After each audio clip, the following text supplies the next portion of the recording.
During the attack on enemy warehouses in the city of Toropets in the Tver region of the Russian Federation, about 160,000 tons of the invaders' ammunition were destroyed. After the explosions, 4 earthquakes were felt, said the head of the Security Service of Ukraine, Vasyl Malyuk, during the forum Ukraine. Year 2025 inch. In Toropets, half of all stockpiles of 120 mm caliber mines were destroyed, he emphasized.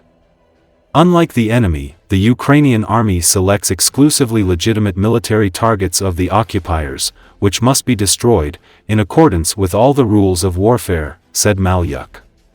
In total, during the full-scale invasion, 48 targets were successfully hit, including ammunition depots, airfields with military aircraft, as well as the oil production and refining industry, the head of the SBU said. Recall, on the night of September 18, drones of the Security Service of Ukraine and the Defense Forces destroyed a warehouse with Iskanders, Tochkas and KABs near Toropets in the Tver region of the Russian Federation. After the Ukrainian drones arrived, a powerful detonation began. Renovated in 2018, the facility in Toropets is estimated to have stored tons upon tons of military goods, including explosives, artillery shells and ballistic missiles. The former Russian Deputy Defense Minister Dmitry Bulgakov, who was arrested on corruption charges, said after the renovations that the site met the highest international standards and could defend weapons from missiles and even a small nuclear attack. The storage site covered an area of over 5 square kilometers in size and a perimeter of more than 12 kilometers long. The town of Toropets is situated around 470 kilometers north of the Ukrainian border, and the destruction of the ammunition that was stored there will most likely negatively affect the northern operational group of the Russian army, including the supply of troops in Kursk, Belgorod and Bryansk. According to Ukrainian sources, the military site in Toropets reportedly housed fuel tanks, as well as missiles intended for Iskander missile systems, Tochka-U missile systems, guided aerial bombs and assorted artillery ammunition.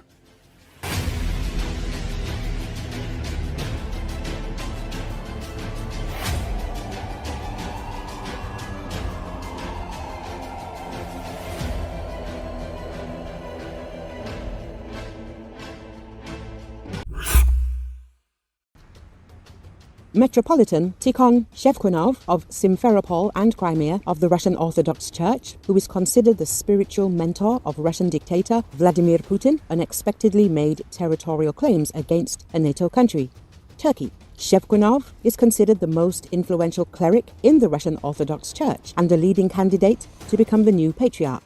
He is very close to Putin and appears to share his views on the West and NATO. Shevkunov unexpectedly criticized the Russian authorities' attempt to reach an agreement with the United States regarding Ukraine. According to the Metropolitan, this will lead the country to a repeat of 1917 when the Russian Empire collapsed. He spoke harshly about Ukrainian leader Volodymyr Zelenski and also advocated the annexation of Turkish Constantinople. Many of our authorities were in high spirits after meeting with the Americans, but all the great Orthodox empires, Byzantium and Tsarist Russia, fell because of the machinations of the Latins. The West, God saved Russia for us, raised it from its knees, not so that we would bow to the West again. But I see that many already want to be deceived, and we are threatened with a split in the elite, like in 1917. While America tempts us, the son of Satan Zelensky weaves his intrigues in Turkey, where sacred Constantinople is. Isn't this Satan's mockery? But we will not let them celebrate victory. And I believe that Constantinople will return to its native harbor, just like Crimea, Shevkunov said. Shevkunov is believed to be not only close to Putin, but also influences the dictator's views and some decisions. They met in the late 1990s and have maintained close relations ever since. Some sources claim that businessman Sergei Pugachev introduced them. Istanbul was never under Moscow's control. The city was the capital of the Byzantine and then Ottoman empires. Moscow, as the center of the Moscow Principality and later the Russian Empire, never ruled Constantinople.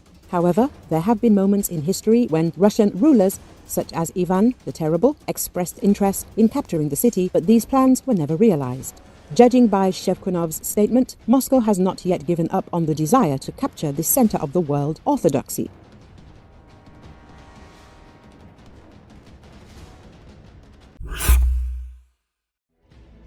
Ukrainian aerial reconnaissance prevented another attack by the occupying Russian army in the direction of the city of Pokrovsk in the Donetsk region.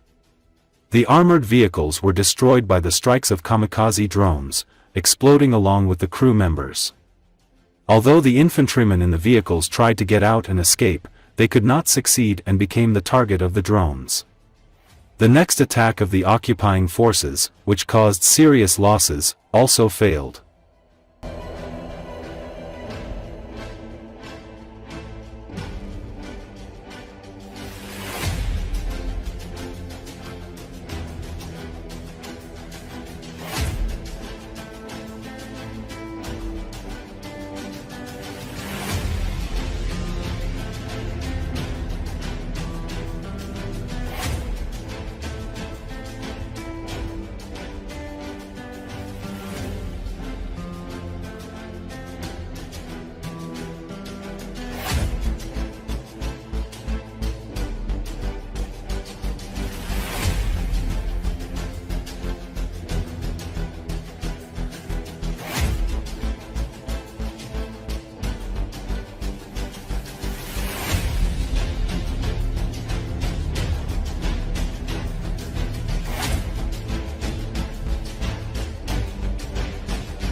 President Vladimir Putin presented medals to soldiers who have fought in Ukraine on Sunday as part of ceremonies marking Russia's Defender of the Fatherland Day.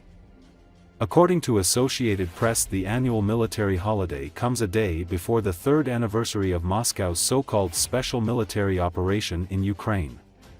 Putin presented Russian soldiers with state awards for their part in the conflict, saying they were fighting for the peace and future of our people.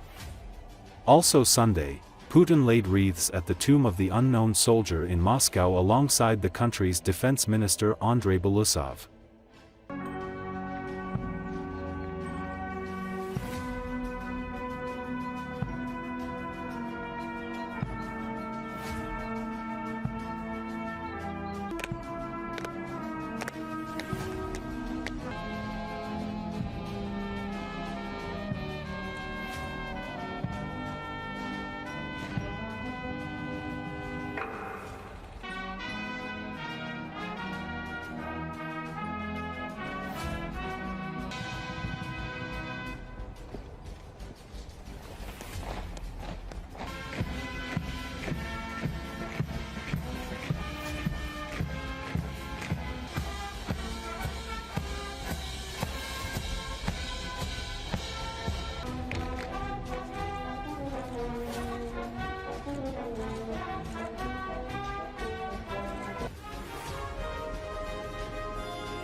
Добрый день, уважаемые товарищи.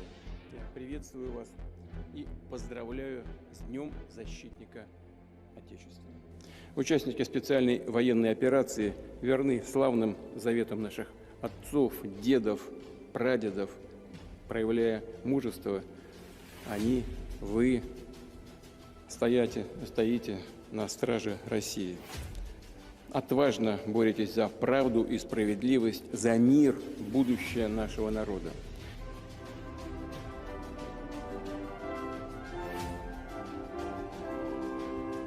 Благодарю вас и всех ваших товарищей. Благодаря вашим усилиям мы достигаем поставленных целей. Страна гордится вами, вашими подвигами, вашим вкладом в дело защиты Отечества.